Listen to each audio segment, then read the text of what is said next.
Hey guys, welcome back to the Body and Mind Health podcast, and please welcome Danusia Francis. Welcome. Firstly, would you like to give like an introduction to what you do, who you are? Because some people might not know, some people might, and also just give me a little bit of insight. I know who you are, but go on, just introduction. Yeah, sure. Thanks so much for having me. That's all right. No worries. I'm Danusia Francis. I'm an Olympic gymnast. I have competed for both Great Britain and most recently Jamaica in gymnastics. I was also on the UCLA gymnastics team, and now I do some coaching, some stunt work, and some choreography as well. That's very cool. Cool. So when you were competing, obviously, I don't know if you still are or intending in the future, but how did you sort of just stay fit? Like, what did your training consist of? Were you doing weights, stamina, cardio, or what sort of were you up to in just your normal, maybe on the run up to the Olympics or nationals or Europeans or wherever you've competed? How did you stay fit? Yeah, on the build up to a competition is probably the hardest part of training. And as I got older, I really kind of learnt my body and what worked for me. Yeah. So usually about 10 weeks before, I'd really focus in on sort of diet, sleep, and everything that was going to contribute to kind of a successful competition at the end of it. So I think sleep was always one of the most important things for me.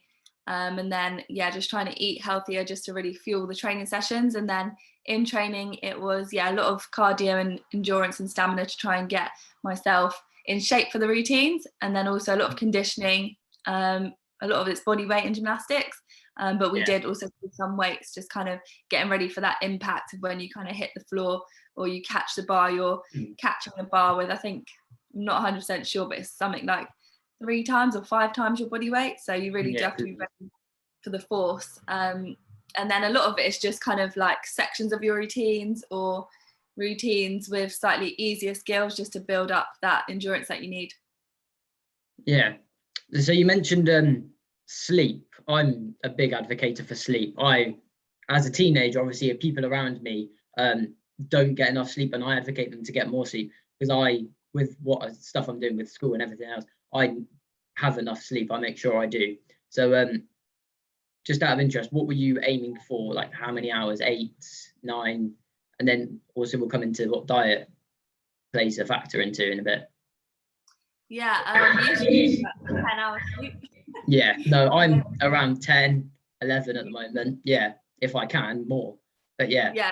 And did you... sometimes getting naps in, especially at college, I would get naps in because we train early mornings, and starting early for me was quite difficult. So in the day, I'd find myself needing a bit of a nap.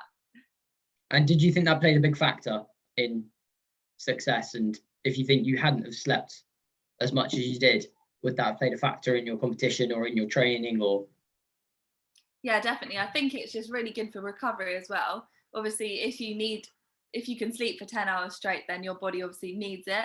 So I definitely think it played a factor. And I always felt that when I went and traveled to competitions, I would like to really try to get into a good sleep pattern as early as possible. I am someone that struggles with that. When I go to a hotel or something, I find it difficult. So I tried to find ways to help. Yeah, cool. And then you also mentioned diets. So again, as you run up to competition, what does this sort of look like? Does it vary depending on how close to the competition? Does it vary on depending what competition it is? I don't know if it plays a factor, but in stuff that I do, it matters on what weight category you're in. So do you ever watch that, or is that in your mind, or is it just for health benefits, the diet part of it? I'm quite lucky with fast metabolism, so I found it quite easy to kind of stay in shape kind of visually, which obviously in gymnastics it is a visual sport, and you are in a leotard, so you want to feel like you look good as well. But there isn't weight categories, but I just quite like to get my routines. Feeling lighter always helped. So I would kind of just try to eat healthier, make sure that there was a lot of fruit and veg in my diet. And also I found it important that after training to eat definitely like protein and definitely, again, a lot of fruit and veg. But we finished training quite late. So some people are kind of like, oh, don't eat late to... Right. I wasn't trying to lose weight, so to speak, but I just wanted to feel better. But yeah, I was eating my dinner at like 10 p.m. and that was what worked for me. Again, I do think it's quite individual. Like for some people that might not work for them, but for me, it was definitely about the kind of recovery of my muscles as well as wanting to feel good. And also cherry juice was a good one for me. It's meant to reduce inflammation and stuff like that. So I drank some cherry juice, and I also would drink beetroot juice, not as tasty as a cherry juice. No, but, cherry juice. Cool. Yeah, beetroot juice is good for endurance. So I'd kind of drink that before training and then cherry juice after. Cool. So going back to your almost training plan, you said you trained early in the morning, and then I guess later in the evening. Is that how it used to work, or still does work? So when I was at UCLA in college, we did early morning, and then the rest of my training, so before college and after college, was evening, except on the weekends. Right. Yeah. And did you enjoy that? Or would you have rather it been during the day, or did you like getting up and going early, or doing it later in the evening, or which one did you prefer as well? At the time, I hated getting up and training in Yeah. the morning, but once it was done, it was just such a good feeling. Like you've got the rest of your Right. day Yeah. done. Whereas obviously when you're training in the evening, the whole day I'm like, oh, I don't want to do anything that's going to take up too much of my energy because I've got training later. So I think if I had chosen my training times myself, actually during lockdown, and I was the only one training sometimes, I got to choose. So I kind of started around like 11 a.m. and then was still done early enough that I had the rest of my day, but still got a nice lie in. Yeah. I like going out and doing stuff early in the morning. I think it does just wake you up slightly. Not too early though. I'm not a big fan of getting up, but yeah, I do quite like it. So what was your almost, let's say, favorite part of that training? So you said you preferred at the time the later ones. What did that later one consist of? Were they different morning and evening ones? Was one like section and one another section? And which one was which, and which one did you prefer? So it wasn't about the timings for me. At college, training was really fun because everyone was really training as a team. So I don't know how much you know about kind of NCAA sports, but it's very team orientated. Obviously, gymnastics being an individual sport, even kind of when you were competing for a team, you were also against each other to try and get like finals positions and stuff like that. So I loved training at UCLA because it was such a camaraderie within the group. So when you're doing a routine, everyone across the gym's kind of cheering for you, and everyone's got the same assignments, everyone's got the same meets. So it's just like you're never feeling alone. Whereas like I did really enjoy training at my gym club, but sometimes you're the only one that's got a competition coming up. So everyone else is kind of doing fun skills, or their program's a lot easier, and you're kind of on your own trying to get through hard routines. And as much as everyone's cheering for you, it's just not that quite that same feeling as being at college when you're literally on the exact same path and you're all striving for that same goal. So yeah, definitely love training at college for that reason. Yeah, when you're training in a group, I suppose it is more motivational, you could say, as well. You sort of push each other, I guess, don't you? In a nice way, obviously. But yeah, that's really cool. Yeah, definitely. So you say you train early in the morning and later in the evening. In that gap in between, what do you do to almost wind down? You say you like to take naps in between. I would as well. Is there anything else that contributes to you could say contributes to your performance that you do not gymnastics related? Is there anything you like to do that helps you wind down? Contribute to my gymnastics that I do would be like sometimes I do vision boards or kind of writing down my goals. Sometimes I'd watch videos of either myself kind of as a confidence booster or of like other gymnasts, whether it was a new skill that I wanted to learn that someone else could do, or just sometimes I just obviously enjoy gymnastics, so just enjoy to watch it. Sometimes it would just be a bit of physio or rehab or prehab, so all those types of things. And I always just love to get massages as well. That always helped my body to recover. So those would be the main things. Yeah, cool. Yeah, I use massage guns and stuff like that. They do help you relax slightly. Obviously, in the sport of gymnastics, injuries do occur, unfortunately, and in like most sports. if you've had injuries, which I think you have, how did they affect you? Obviously physically, but also mentally. Did it almost discourage you, or was it a confidence loss, or did it almost motivate you to go back when you recovered to do better and like perform? That's a good question. And as you were saying it, I was kind of going through the different injuries that I've had. So I always remember my first sort of major injury was I broke my foot when I was about 12, and that was when I kind of thought, okay, I'm a real gymnast now. Like I Yeah, can do skills that make me break my bones. So I kind of saw that one as like cool when I was that little, and yeah, also you don't really realize like about the recovery process at that age, and it's kind of very easy to bounce back at that age. And then going through sort of the teenage years and going through puberty as well, that's when you get growth spurts, and I had a lot of injuries during that time. Nothing too serious, but those ones are always quite tough because you're competing a lot, competing for, that's when I was competing for Great Britain, so I was constantly having to go to national squad camps and also do trials for Europeans, Worlds and Olympics. So kind of going through those was hard on the body, and trying to get back in time for these different competitions was always hard. I would say I dealt with it quite well, and I was always quite what's the word, like during the times when I couldn't use my foot, I was doing stuff for my upper body or my flexibility, so I was quite good at making use of the time that I had, and try not to kind of see it as a negative and try and turn it around and make something else better. And then my most recent injury was I tore my ACL. So that was at the Tokyo Olympics when yeah, I found out it was torn. So this is days before the competition, and that was pretty difficult. But at the same time, I've worked my whole life to get to the Olympics. So kind of after a few tears, after finding out, I was like, okay, I'm at the Olympics. I'm not going to have a bad time no matter what. And I was like, I'm going to go out there. I'm going to do a couple of skills, get my name on the scoreboard and become an Olympian. And yeah, it's not how I dreamed it would happen.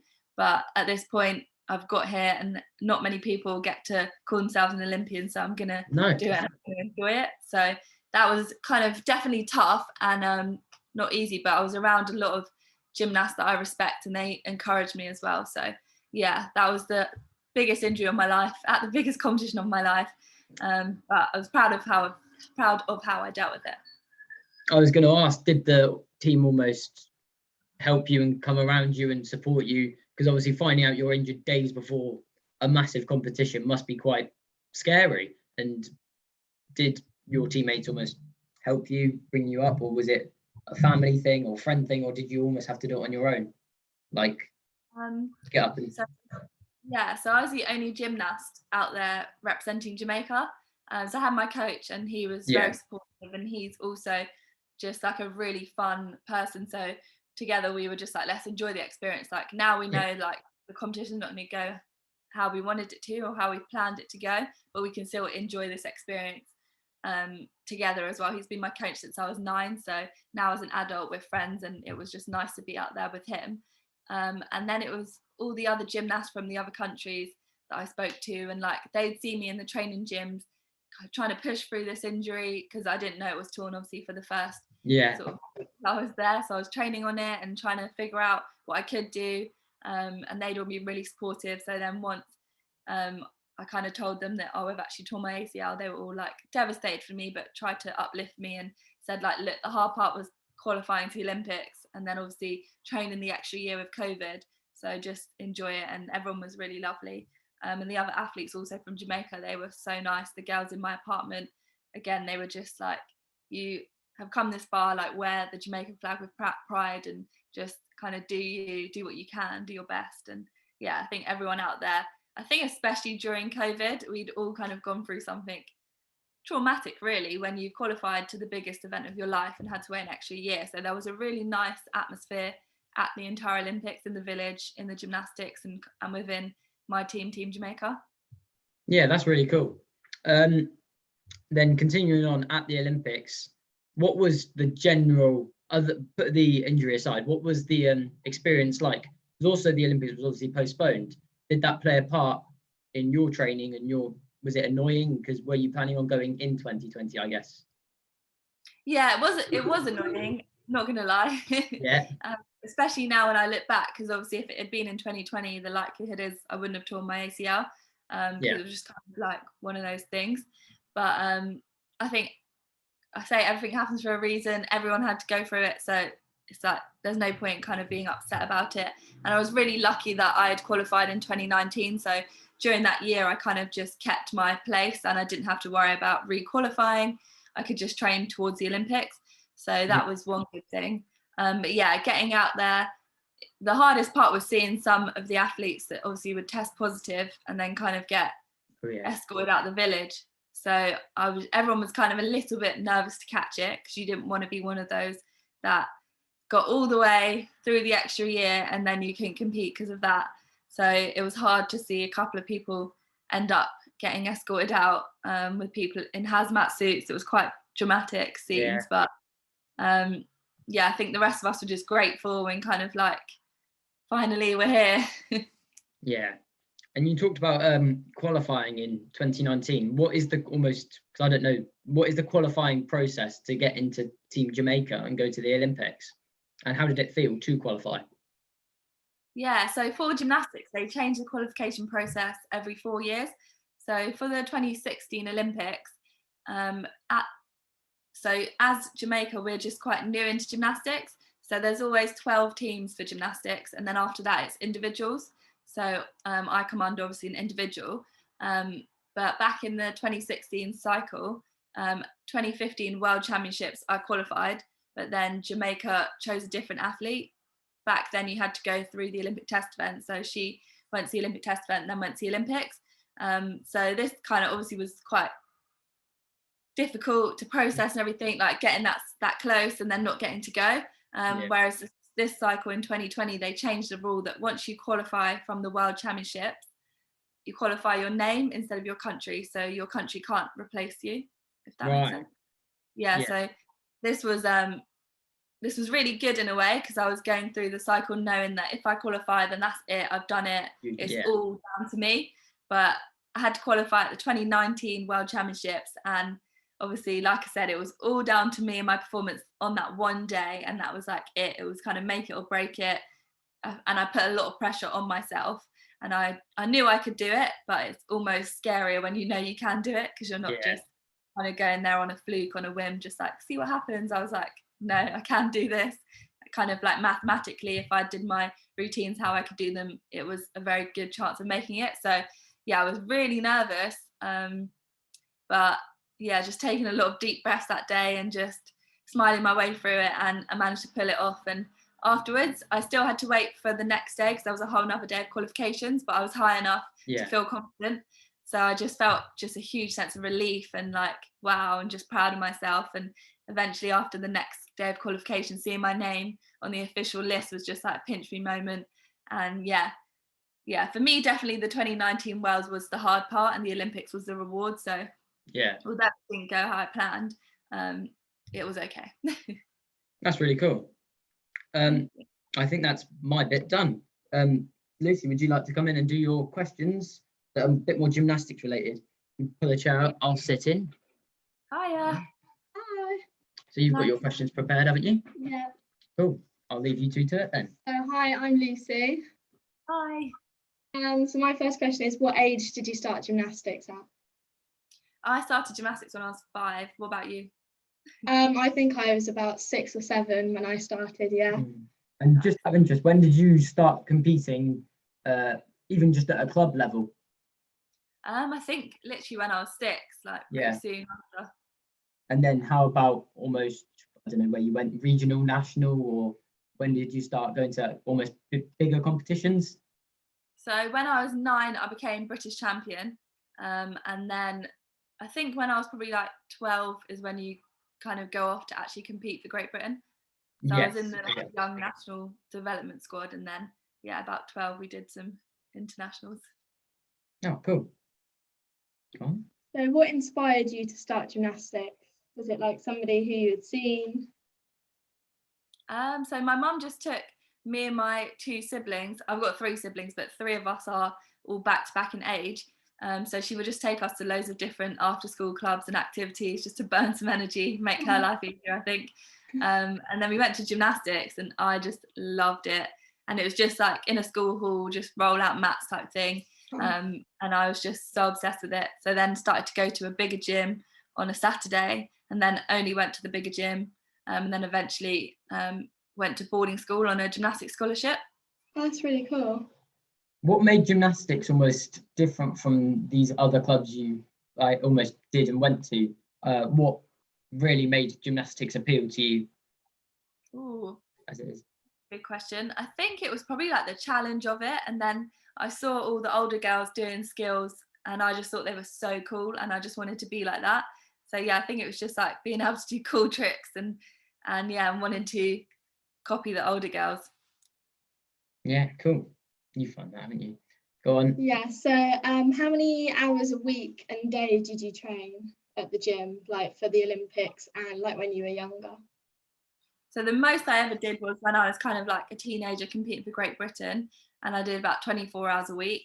And then as an adult, sort of balancing work with training and up to the Olympics, I did about 16 hours a week. Well, that's cool. So you talked about earlier your morning session, your evening session. How long were each of those, as it was average? Usually my sessions have always been about 4 hours at a time.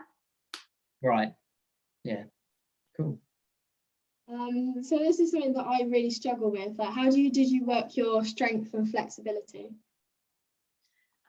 So flexibility, kind of as I mentioned earlier to Alfie, was when I was injured, I would always work on something, and I found flexibility kind of like easier to work on, and then I became really flexible from that. I was naturally quite flexible, and then yeah, and it was always something I would do, like sitting in front of the TV and stuff as well, because it's kind of low energy but takes a lot of time. So I kind of sit in splits, or I'd sit there always trying to straighten my knees, like hyperextend them, especially when I was really little. And then for strength, you just got to push through it and not cheat. When the coach says do 10, you've got to do 10. I don't think anyone enjoys it at all, but you really do just have to push through it. And yeah, I think core strength in gymnastics is so important. Obviously, not only to do the skills, but also to prevent injuries, because it is a brutal sport on the body. Yeah. Would you have any special tips for flexibility? Because something you've improved on, but as I enjoy sport, but I'm not very flexible. I'm trying, but would you have any extra almost tips? I'd say definitely do it when you're warm, and then also kind of ease into them. So yeah, kind of start with like a gentle hamstring exercise, and then do like a more severe one, kind of like warm up to the harder ones. Yeah. If you're like doing splits, always start with lunges or kicks, just to get your joints kind of like ready for it, like pre-warn them. Yeah, I'd say those are my top tips. Don't just burst the hard ones. For my gymnastics competition stretch, we do it at the beginning of every lesson, and we start in like front support and then move into like lunges and then go into kicks and then go into splits. So it really helps. Yeah, and I do that most evenings if I have time. Nice. Especially in lockdown, that's what I did. I tried to do it every day, and I'm so close to my bad leg on splits, but I have got my good leg. So. Yay, good job. I like that. You've got the discipline to get that bad leg. Yeah, you are quite disciplined, aren't you? Go on then, carry on, sorry. This is my last question. Like, who was a gymnast that you did look up to when you were like in UCLA and in Tokyo? Ooh, like another gymnast that went to UCLA? Yeah, and like when you were younger, like one of your idols in gymnastics. Okay, so at UCLA, I always looked up to Sam Pejek. So she was a couple of years older than me on my team, and she was just like very reliable. She usually hit her routine. She worked really hard in training, but hard but like efficient. So if she was going to have a go, she was going to hit that go and move on. It wasn't like hard as in she was having 100 goes. So I always looked up to her. I always looked up to Nastia Lukin as well. She was, yeah. So she also, I think she just always played to her strengths, and she was just a stunning, beautiful gymnast to look at. And she also didn't have it super easy. Like, she had injuries, she had things she had to overcome. And then also I really looked up to her trying to make a comeback for 2012. And even though she didn't make it, I feel like that inspired me to try to make a comeback for 2020, because it was like, if she's an Olympic champion and she can try and not be embarrassed about failing, then I can try, and if I fail, it'll be okay. I mean, luckily I made it, but that definitely inspired me. Anyone else? I also loved Catalina Ponor. Do you know her? I've heard of her, yeah. Yeah, she like attacks the beam like no one you've ever seen. Definitely give her a YouTube. Cool. I've just actually thought of one more question. Yeah, go ahead. What's your favourite event in gymnastics, like floor, bar, beam? Definitely beam. And probably actually out of those 3 gymnasts I just gave, they're all like absolutely great beam workers. So that probably goes along with the theme of my favourite apparatus. Cool. Why is it that you like beam, just out of interest? I don't know much about gym, but I have seen your competitions, and I know you're not a big fan of beam, are you? Really? I don't actually compete beam. I only do the floor and vault for level 7 in IGA. So I don't do bar and beam. I do floor and vault. Nice. What is it that you like beam? When I was younger, I didn't like it, and it scared me. And then suddenly, I'm not sure what age, but just suddenly clicked, and suddenly I could always land my skills, and I was just, my balance, I don't know if it was something about getting older, but my balance just became really good at some point in my life, and then beam just became the easiest one. And then I was able to kind of get a signature skill when I was at college, which I thought was cool. Yeah, and I just enjoyed it. It's definitely the scariest one to compete, but when you hit your beam routine, there's no feeling like it. Oh, cool. Why is it that you don't like beam, Lucy? Good question. I find it really hard because I don't have very good balance, and I find normally my skills in like tumble, floor and vault that I tend to not stay in a straight line. I tend to go wonky. So when I used to compete beam when I was younger, when I was about 9 or 8, I used to always like slip off the side, and that kind of set me back. And my friend hurt her finger once on beam, and then I saw it, and then I thought, I don't want to go through the same thing as that. So it kind of, seeing her injure herself kind of set me back as well.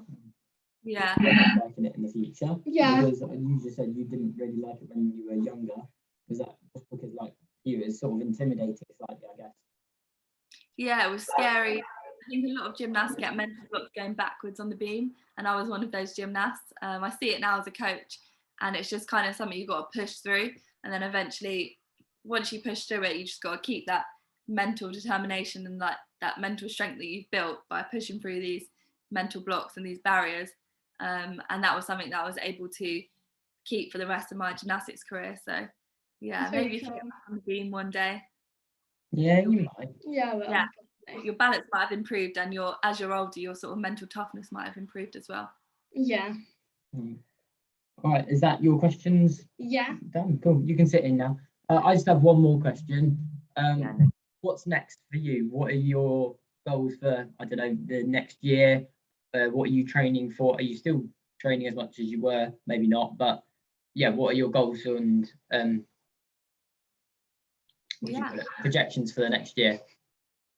So I'm still recovering from my surgery, which I had on my knee in September.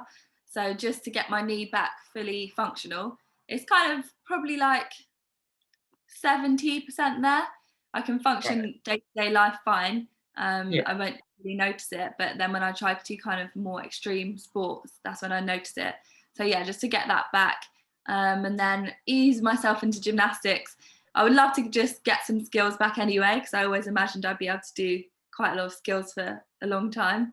And then just decide if I want to retire or if I'm ready to move on. But I'm also getting married and getting a house, so I do feel like I am into that next phase of life. So yeah, just becoming a real adult. Yeah. All right, I think that is that. Thank you for coming on. No problem. Thank you so much for having me. Thank you guys for watching. Thank you, Lucy, for coming and doing your questions. And I'll see you soon for hopefully another interview. Bye, guys. Yeah. Bye.